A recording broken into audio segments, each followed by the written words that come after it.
आप देख रहे हैं आज तक, मैं हूं आपके साथ नवजोत रंधावा। सुबह सुबह में आपका स्वागत है। बड़ी खबर जम्मू कश्मीर से जो आ रही है, जहां पर त्राल में एक बार फिर से एनकाउंटर शुरू हो गया है। कल रात सुरक्षा बलों ने फायरिंग रोक दी थी। कल दिन में ही सुरक्षा बलों ने यहां पर करीब 3 आतंकियों को घेर रखा था और तभी से दोनों तरफ से रुक रुक कर फायरिंग हो रही थी। सूत्रों के हवाले से जो खबर मिल पा रही है वो ये है कि जैश के करीब 2 से 3 आतंकी यहां पर छिपे हो सकते हैं, जिसकी जानकारी सुरक्षा बलों को मिली, जिसके बाद एक बार फिर से एनकाउंटर शुरू हो गया है। जम्मू कश्मीर का त्राल इलाका है जहां पर आतंकियों के साथ ये मुठभेड़ एनकाउंटर लगातार जारी है। बीते 24 घंटे में खासतौर पर अगर त्राल की बात करें तो ये दूसरा एनकाउंटर है। 48 घंटे में तीसरा एनकाउंटर है।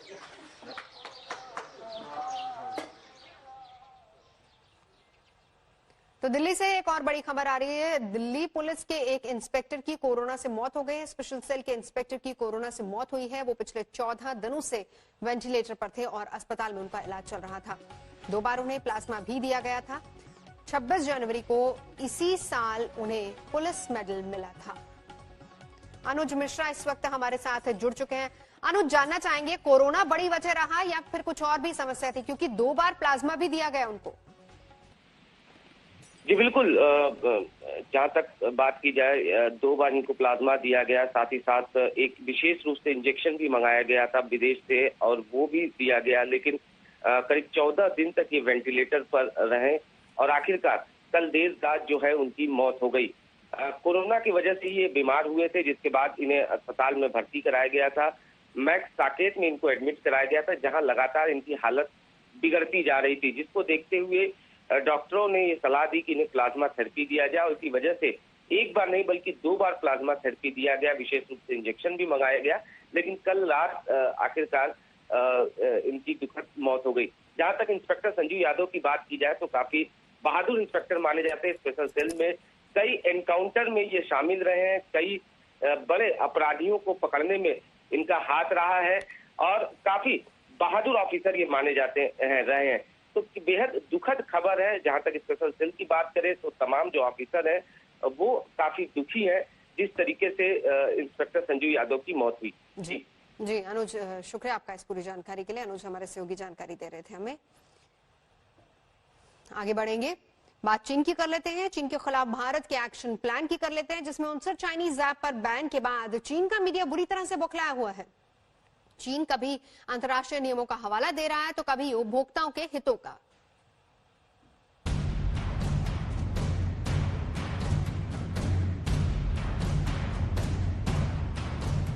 चीन के 59 ऐप पर भारत ने बैन क्या लगाया, चीन के बाजार में हड़कंप मच गया। चीन के बिजनेसमैन से लेकर सरकार तक बुरी तरह बौखला गए हैं। ऐप पर बैन को लेकर ड्रैगन ने अब भारत को इंटरनेशनल नियमों का हवाला दिया है। The Chinese government always asks the Chinese businesses to abide by international rules and local laws and regulations in their business cooperation with foreign countries. And the Indian government has a responsibility to uphold the legitimate and legal rights of the international investors, including the Chinese ones. चीन के लिए सबसे बड़ी tension ये है कि अगर भारत अपने बाजार चीन के लिए बंद कर देता है तो उसका सबसे ज्यादा फायदा अमेरिका को होना है। यही वजह है कि मामले को चीन की मीडिया भी गंभीरता से ले रही है और लगातार भारत पर निशाना साध रही है। भारत में चीन के दूतावास की भी मामले में प्रतिक्रिया आई है, जिसने उपभोक्ताओं के हितों का हवाला दिया है। चीनी पक्ष गंभीरता से इस मुद्दे को लेकर चिंतित है और इस तरह की कार्रवाई का दृढ़ता से विरोध करता है। ये इंटरनेशनल व्यापार और ई कॉमर्स के खिलाफ है, ये उपभोक्ता के हितों के खिलाफ है। ये वही चीन है जिसने दुनिया भर की कंपनियों को अपने यहाँ बैन कर रखा है और आज जब खुद पर आई तो उपभोक्ताओं के हितों का हवाला दे रहा है। चीनी मोबाइल ऐप्स पर बैन का फैसला भारत के आईटी मंत्रालय ने आईटी एक्ट के सेक्शन 69A के तहत लिया। इन पर प्रतिबंध लगाने की सिफारिशें गृह मंत्रालय, Indian cyber crime coordination centre और सैन्य एजेंसियों तक ने की थी। देखिए, करोड़ों भारतवासी हैं जो इस तरह के ऐप्स का इस्तेमाल करते हैं और बिना सोचे समझे इन ऐप्स को परमिशंस देते हैं। ये ऐप्स अन्य इंटरनेशनल ऐप्स की तुलना में आपसे ज़्यादा परमिशंस मांगती हैं, आपका ज़्यादा डेटा एकत्रित करती हैं और ये डेटा आपके डिवाइसेस से चीन भेज देती हैं। तो इस डेटा को एकत्रित करना और इसका विश्लेषण आर्टिफिशियल इंटेलिजेंस या ब्लॉकचेन या फिर बिग डेटा के माध्यम से करना बहुत आसान है और इनसे बहुत से ऐसे संगीन पहलू निकल कर आ सकते हैं जिसका दुरुपयोग भारत के बरखिलाफ किया जा सकता है। चीन पर इल्जाम काफी गंभीर है क्योंकि भारतीय सुरक्षा एजेंसियों ने चाइनीज ऐप की एक लिस्ट तैयार कर केंद्र सरकार से अपील की थी कि इनको बैन किया जाए क्योंकि इनके जरिए चीन भारतीय डेटा हैक कर सकता है। जो स्टूडेंट्स हैं, जो प्रोफेशनल्स हैं, उनके लिए चैलेंज है कि इसी किस्म के जल्दी से जल्दी नए ऐप पैदा करें, क्रिएट करें इंडिया में और क्रिएट करने के बाद उसको इंडिया में इस्तेमाल करें ताकि हमारा डाटा हमारे पास रहे, हमारी सिक्योरिटी बिल्कुल टाइट रहे और चीन को फायदा ना हो। चीन के खिलाफ इस फैसले का समर्थन ममता बनर्जी ने भी किया है। हालांकि दीदी का कहना है कि सरकार को और कड़े कदम उठाने चाहिए। Something only some apps to ban some apps will not give you the result. We want to give China a befitting reply, but how do we do it? That they have to decide. अभी तो सिर्फ शुरुआत है। अभी चीन को और भी कई झटके लगने वाले हैं जिसकी तैयारी भारत सरकार कर रही है। दिल्ली से हिमांशु मिश्रा के साथ आज तक ब्यूरो। ईरान की राजधानी तेहरान की एक क्लिनिक में हुए धमाके में कम से कम 13 लोगों की मौत हो गई है। यह धमाका सीना आधार क्लिनिक में हुआ। अधिकारियों के मुताबिक हादसे में 13 लोगों की मौत हुई है और कई लोग इसमें घायल हुए हैं। मरने वालों में 10 महिलाएं बताई जा रही हैं जो कि क्लिनिक में इलाज कराने आई थी। इस बात की भी आशंका जाहिर की जा रही है कि मरने वालों की संख्या बढ़ सकती है। ईरान की सरकारी मीडिया ने एक वरिष्ठ अधिकारी के हवाले से खबर दी है कि यह धमाका गैस लीक होने की वजह से हुआ है। जम्मू कश्मीर के त्राल में एक बार फिर से एनकाउंटर शुरू हो गया है। कल रात सुरक्षा बलों ने फायरिंग रोक दी थी। कल दिन में ही सुरक्षा बलों ने करीब 3 आतंकवादियों को घेर लिया था। तब से लेकर दोनों तरफ से रुक रुक कर फायरिंग हो रही है। सूत्रों के हवाले से जो खबर मिल पा रही वो ये है कि जैश के करीब 2 से 3 आतंकी यहां पर छिपे हो सकते हैं। अशरफ वानी हमारे साथ इस वक्त जुड़ गए हैं। अशरफ, जानना चाहेंगे अभी का अपडेट क्या है वहां से? नवजोत, अभी भी वहां पर तलाशी अभियान चल रहा है और रुक रुक के फायरिंग हो रही है क्योंकि कल शाम को ऑपरेशन को रोका गया था क्योंकि रात थी और उसके बाद आज सुबह जो ही पहली रोशनी निकली उसके बाद फिर से वहां पर मुठभेड़ शुरू हो गई है।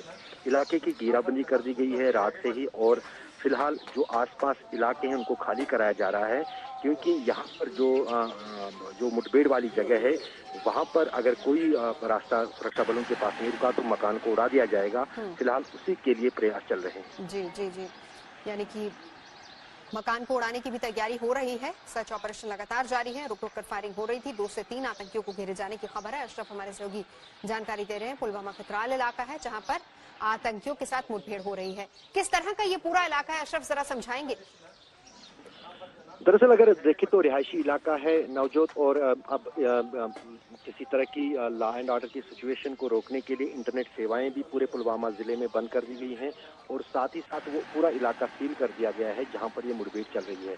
दरअसल जितनी भी पिछले 48 घंटे के दौरान जैसे आपने कहा कि 3 मुठभेड़ें हुई, 3 मुठभेड़ों में अभी तक 5 आतंकी मारे गए हैं और जबकि ये 3 और फंसे हो सकते हैं।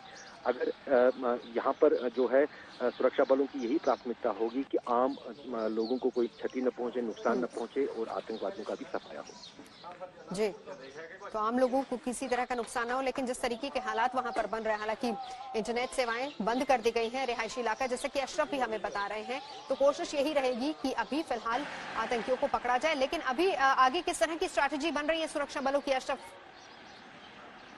जाहिर है जिस अंदाज से ऑपरेशन ऑल आउट कश्मीर में चल रहा है नवजोत, और यहाँ पर कोशिश यहाँ यही सुरक्षा बलों की है कि पूरे कश्मीर को जो है आतंकवाद मुक्त किया जाएगा। और उसकी अगर देखें तो जून के महीने के भीतर ही 48 मिलिटेंट मारे गए हैं, जो कई दहाइयों में सबसे ज्यादा आंकड़ा है मारे गए। जी अशरफ, शुक्रिया। फिलहाल नजर बनाए रखिए अशरफ, हम लौटेंगे आपके पास। तो अभी अशरफ जानकारी हमें त्राल इलाके में इस वक्त जो सुरक्षा बलों ने आतंकियों को घेरा उसके बारे में जानकारी दे रहे थे। आगे बढ़ेंगे। दिल्ली पुलिस के एक इंस्पेक्टर की कोरोना से मौत हो गई है। स्पेशल सेल के इंस्पेक्टर की कोरोना से मौत हुई है। वो पिछले 14 दिनों से वेंटिलेटर पर थे और अस्पताल में उनका इलाज चल रहा था। 2 बार उन्हें प्लाज्मा भी दिया गया था। 26 जनवरी को इसी साल उन्हें पुलिस मेडल से नवाजा भी गया था। स्पेशल सेल के इंस्पेक्टर थे और जिस तरीके की खबरें मिल पा रही है वो ये भी है कि 2 बार प्लाज्मा थेरेपी दी गई, विदेश से इंजेक्शन भी मंगवाया गया था, लेकिन पिछले 15 दिनों से वेंटिलेटर पर थे और आखिरकार उन्होंने दम तोड़ दिया। 26 जनवरी को उन्हें पुलिस मेडल से नवाजा गया था। तो कोरोना के बीच आज से अनलॉक 2 की शुरुआत हो रही है, जो कि 31 जुलाई तक देश में लागू रहेगा। कोरोना के बढ़ते मामलों के बीच जिंदगी को ट्रैक पर लाने की कोशिश की जा रही है। ऐसे में जुलाई के महीने में हिंदुस्तान में क्या कुछ रियायतें दी जाने वाली हैं, आइए समझते हैं इसी को। कोरोना वैश्विक महामारी के खिलाफ लड़ते लड़ते अब हम अनलॉक 2 में प्रवेश कर रहे हैं।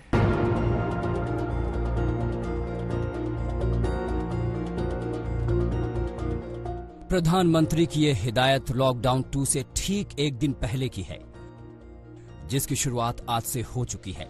जिंदगी को दोबारा ट्रैक पर लाने की कोशिश के बीच कोरोना का खतरा अभी टला नहीं है। ऐसे में मौसम और हालातों को देखते हुए अब और सावधानी बरतने की जरूरत है। हम उस मौसम में भी प्रवेश कर रहे हैं जहां सर्दी, जुकाम, खांसी, बुखार, ये सारे न जाने क्या क्या होता है, ये मामले बढ़ जाते हैं। ऐसे में मेरी आप सभी देशवासियों से प्रार्थना है कि ऐसे समय अपना ध्यान रखें। आज से शुरू लॉकडाउन 2 में जिंदगी कैसी होने वाली है, उसे भी समझ लेते हैं। कल से लागू अनलॉक 2 1 जुलाई से 31 जुलाई तक लागू होगा। बच्चों, बुजुर्गों, गर्भवती महिलाओं के बाहर निकलने की मनाही, रात 10 बजे से सुबह 5 बजे तक नाइट कर्फ्यू, 31 जुलाई तक कंटेनमेंट इलाकों में लॉकडाउन। अनलॉक 1 की तरह अनलॉक 2 में भी उन तमाम जगहों के खुलने पर बैन बरकरार है जहां भीड़ भाड़ जुट सकती है। लिहाजा इन जगहों को लेकर अनलॉक 2 के नियमों में भी कोई ढील नहीं दी गई है। आज से क्या क्या बंद रहेगा, उसे भी समझ लेते हैं। School, college, coaching, international flight, metro train, सिनेमाघर, थिएटर, जिम, स्विमिंग पूल, बार, एंटरटेनमेंट हॉल, ऑडिटोरियम भी 31 जुलाई तक नहीं खुलेंगे। ज्यादातर राज्यों में बाजारों और दफ्तरों को शर्तों के साथ खोलने की छूट पहले ही दी जा चुकी है। अनलॉक के दूसरे दौर में मास्क और सोशल डिस्टेंसिंग की शर्तों के साथ ये छूट जारी रहेगी, लेकिन भीड़ भाड़ जुटाने पर पाबंदी बरकरार है। लिहाजा सामाजिक राजनीतिक गतिविधियां बनी रहेंगी। सांस्कृतिक धार्मिक कार्यक्रम भी नहीं होंगे। खेलकूद और मनोरंजन के कार्यक्रमों पर भी बैन जारी रहेगा। इसके अलावा कंटेनमेंट जोन को लेकर सख्ती जारी रहेगी। अनलॉक 2 को लेकर जारी किए गए आदेश में राज्यों को नियमों में बदलाव के अधिकार भी दिए गए हैं। आदेश में कहा गया है कि स्थिति के अपने आकलन के आधार पर राज्य और केंद्र शासित प्रदेश कंटेनमेंट जोन के बाहर कुछ गतिविधियों को प्रतिबंधित कर सकते हैं या आवश्यक समझे जाने पर उन पर प्रतिबंध लगा सकते हैं। ऐसे में अनलॉक 2 को लेकर कुछ राज्य रियायत और सख्ती को लेकर हालातों के हिसाब से फैसला कर रहे हैं। हिमांशु मिश्रा के साथ जितेंद्र बहादुर सिंह, दिल्ली आज तक।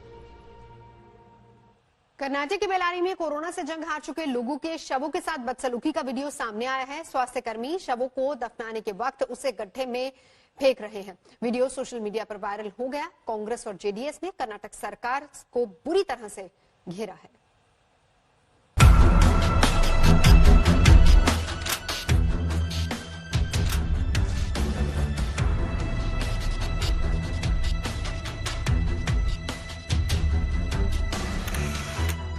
इस वीडियो को देखकर किसी का भी दिल दहल जाए। एक एक कर एम्बुलेंस से शवों को निकाला गया और बेदर्दी से गड्ढे में किसी कूड़े की तरह फेंक दिया गया।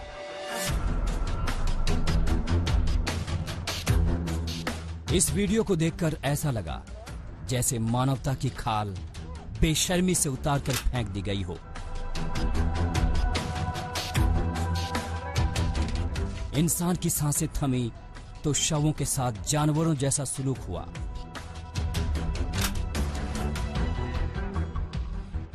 हमारे खोखले हो चुके सिस्टम की बेशर्मी का ये ताजा उदाहरण कर्नाटक के बेल्लारी का है। शव के साथ सरकारी कर्मचारियों का बर्ताव अमानवीयता की सारी हदें पार कर गया। वीडियो में पीपीई सूट पहने सरकारी कर्मचारी गड्ढे में शव डालते दिख रहे हैं। पास ही एक जेसीबी मशीन भी दिख रही है। अंदाजा लगाना मुश्किल नहीं कि इन शवों के लिए इसी जेसीबी से गड्ढा खोदा गया था। सोशल मीडिया में वीडियो वायरल हुआ तो हंगामा मच गया। कर्नाटक की बीजेपी सरकार पर लोग बरस पड़े। कांग्रेस और जेडीएस ने तीखा हमला किया। जेडीएस ने कहा कि सावधान हो जाइए, अगर खुदा न खास्ता आपका या आपके परिवार का कोई सदस्य कोविड-19 से मर जाता है तो कर्नाटक की बीजेपी सरकार इस तरह शव को अन्य शवों के साथ एक गड्ढे में फेंक देती है। कांग्रेस नेता डीके शिव कुमार ने भी येदियुरप्पा सरकार को घेरा। अपने ट्वीट में लिखा, बेल्लारी में कोरोना मरीजों के शवों को ऐसे अमानवीयता से गड्ढे में फेंका जाना विचलित करने वाला है। इससे पता चलता है कि सरकार कोरोना संकट को किस तरह संभाल रही है। मैं बीजेपी सरकार से अपील करता हूं कि वो इस पर संज्ञान ले। वीडियो पर मचे हंगामे के बाद बेल्लारी जिला प्रशासन की नींद टूटी। डीसी ने फौरी जांच में वीडियो को सही पाया। हालांकि प्रशासन की दलील है कि शवों को दफनाने के प्रोटोकॉल का पालन तो हुआ, लेकिन शवों के साथ जो बर्ताव हुआ वो गलत है। डीसी ने जांच के आदेश दिए हैं। ಹೌದಾ ಈ ತರ ಮಾಡೋರಿಗೆ ನಾವು ಕೇಳಿದಾಗ ನಾವು ಯಾವುದು ವಿಷಯ ತೆಗೆದಿಲ್ಲ ಅಂತ ಅವರು ಹೇಳ್ತಾ ಇದ್ದಾರೆ। ಅದಕ್ಕೆ ನಾವು ಡೀಟೇಲ್ ಆಗಿ ಎನ್ಕ್ವೈರಿ ಮಾಡಬೇಕಾಗುತ್ತೆ। ಬಟ್ ಬಾಡಿ ಪ್ಯಾಕಿಂಗ್ ಏನೇನಿದೆ ಅದು ವಿಡಿಯೋದಲ್ಲಿ ಯಾವುದಿದೆ ನೋಡಿದ್ರು ಕೂಡ ಗೊತ್ತಾಗುತ್ತೆ। ಪ್ಯಾಕಿಂಗ್ ಎಲ್ಲ ಆಗಿದೆ, ಅದನ್ನ ಒಂದು ರೀತಿಯ ಮೋರ್ ಮಾನವೀಯ ದೃಷ್ಟಿಯಿಂದ ಅದನ್ನ ಮಾಡಬೇಕಾಗುತ್ತೆ। ಅದನ್ನ ಎನ್ಕ್ವೈರಿ ಮಾಡಬೇಕು। ನಮ್ಮ ವಿಡಿಯೋನ ಏನು वीडियो के सोशल मीडिया पर वायरल होने के साथ ही लोगों में गुस्सा भी भड़क गया। लोगों ने शवों का अनादर करने वाली इस घटना पर आक्रोश जताते हुए दोषियों के खिलाफ सख्त कार्रवाई की मांग की है। हर किसी के मन में एक ही सवाल है कि आखिर मरने के बाद शवों के साथ ऐसी बदसलूकी कोई कैसे कर सकता है। बेल्लारी से नागार्जुन के साथ आज तक ब्यूरो। पटना में एक शादी समारोह में शामिल होने वाले 79 लोगों में कोरोना संक्रमण का सनसनीखेज मामला सामने आया है। दरअसल जिस शादी में ये सभी लोग शामिल हुए थे उसमें 2 दिन बाद ही दूल्हे की मौत हो गई। शक यही है कि दूल्हा संक्रमित था और उसी से बाकी लोगों को भी कोरोना हुआ।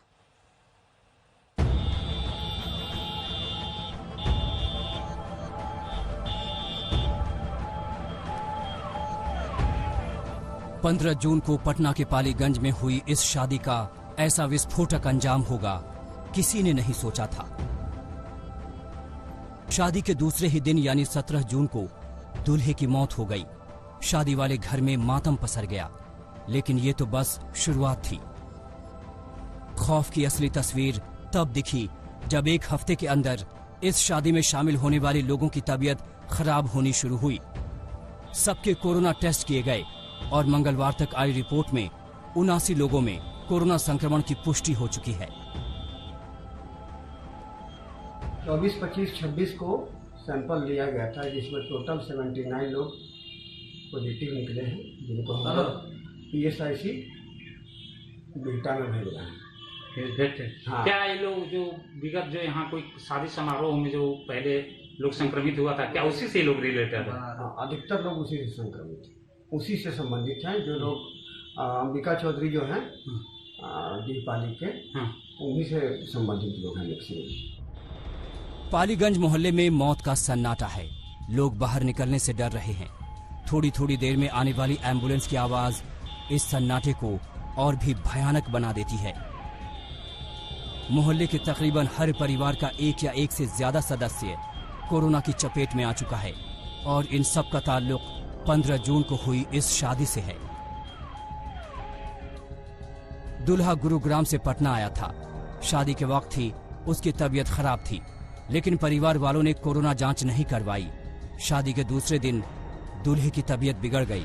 उसे एम्स ले जाया गया, लेकिन अस्पताल पहुंचते पहुंचते उसकी मौत हो गई। लापरवाही यहीं पर खत्म नहीं हुई। स्वास्थ्य विभाग को खबर किए बगैर परिजनों ने उसका अंतिम संस्कार कर दिया, जिससे शव का कोरोना टेस्ट नहीं हो पाया। लड़की के पक्ष से कोई भी संक्रमित नहीं है, इसलिए पूरा अंदेशा इसी बात का है कि संक्रमण की शुरुआत दूल्हे से हुई और शादी समारोह के दौरान उससे मिलने जुलने वाले ज्यादातर लोग संक्रमित हो गए। पहले किसी को अंदेशा नहीं था, लेकिन जब दूल्हे की संदिग्ध हालत में मौत हो गई तब मोहल्ले के लोगों को कोरोना की दहशत का एहसास हुआ, लेकिन तब तक काफी देर हो चुकी थी। सब तो कह रहा सर कि कोरोना से हुआ है सर। वो तो आए थे बाहर से सर, गाड़ी से। घर पर यहाँ नहीं रहते सर। वो आए थे बाहर से। कहिया आए कि कैसे पता चला कि कोरोना के पॉजिटिव कैसे हुआ? कैसे थे सर कि तो सब लोग कह रहे हैं कि माने ऐसे माने बुखार था, यह था, हुआ था, सर्दी था। अब सब हम क्या जानते हैं। इस मामले में हर स्तर पर लापरवाही ही लापरवाही दिखाई दे रही है। पहले सख्त निर्देशों के बावजूद शादी में 50 से ज्यादा लोग जमा हुए। दूसरा ये कि इतनी भीड़ भाड़ में भी किसी ने मास्क लगाने की परवाह नहीं की। तीसरा ये कि बाहर से आने वाले दूल्हे की तबीयत खराब होने पर भी उसके परिवार ने कोरोना की जांच नहीं करवाई। कोरोना पर इतनी सारी लापरवाहियों का मिला जुला अंजाम कितना भयानक हो सकता है, पालीगंज की यह घटना इसका जीता जागता सबूत है। पटना से रोहित कुमार सिंह के साथ आज तक ब्यूरो। और अब बात पतंजलि की। कोरोना की दवा बनाने का दावा करने वाली कंपनी ने अब यूटर्न ले लिया है। बाबा रामदेव ने जिस कोरोनिल से कोरोना के इलाज की बात कही थी, अब बालकृष्ण के मुताबिक वो सिर्फ एक इम्यूनिटी बूस्टर दवा है।